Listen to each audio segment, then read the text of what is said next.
Halo, selamat pagi.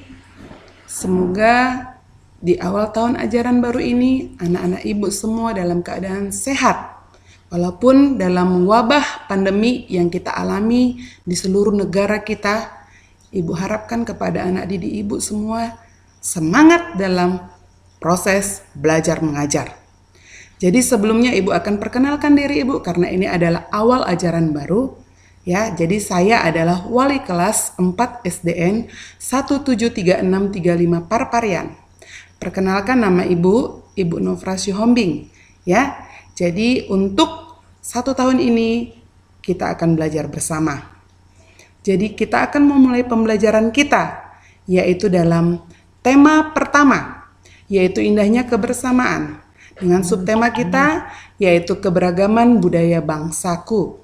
Jadi kalau dikatakan keberagaman budaya bangsa di Indonesia itu sudah banyak berbagai macam suku bangsa dan budaya. Namun tetap dalam satu wadah Negara Kesatuan Republik Indonesia atau yang dikenal dengan NKRI.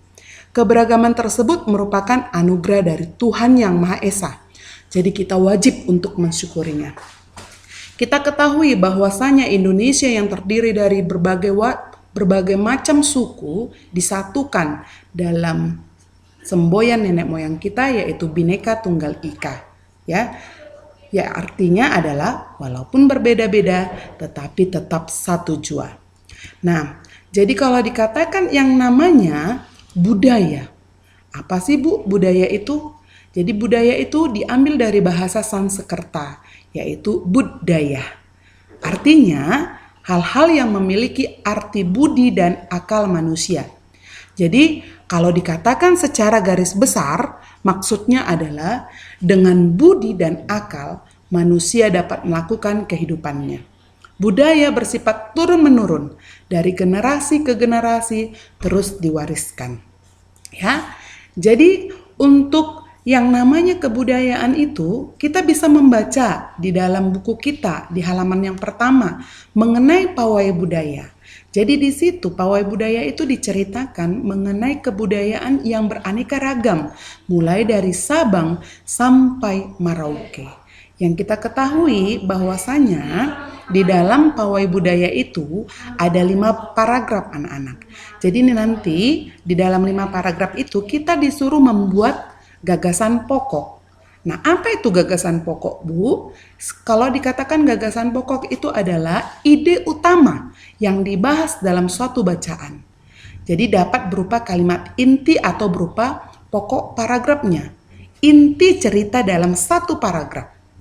Kalau dikatakan dengan gagasan pendukung itu adalah uraian ataupun tambahan informasi untuk gagasan pokok itu.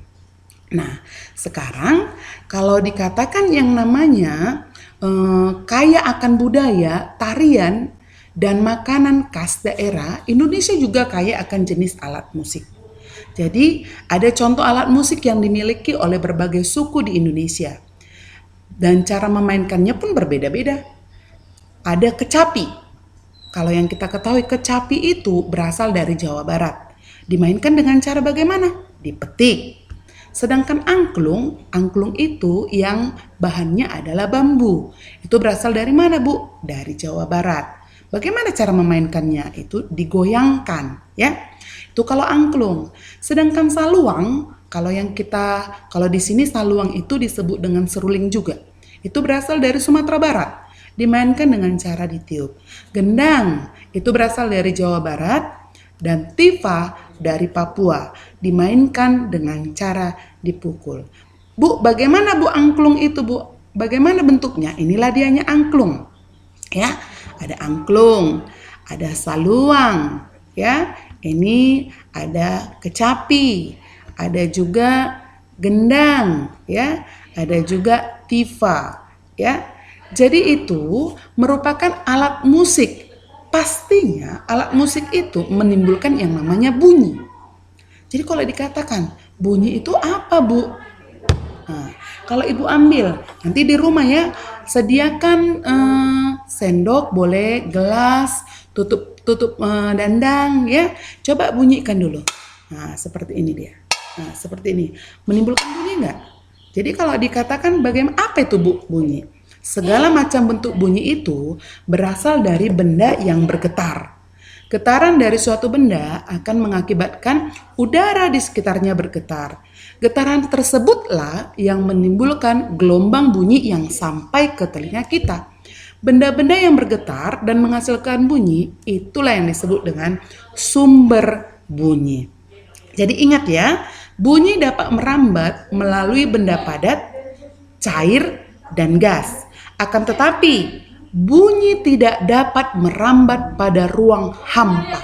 Sekali lagi Ibu katakan, bunyi dapat merambat melalui benda padat, benda cair, gas. Tetapi ingat, bunyi tidak dapat merambat pada ruang hampa yang tidak memiliki oksigen ataupun udara. Jadi itulah yang bisa Ibu sampaikan pada pagi hari ini. Semoga berguna, selamat belajar, dan semoga bermanfaat.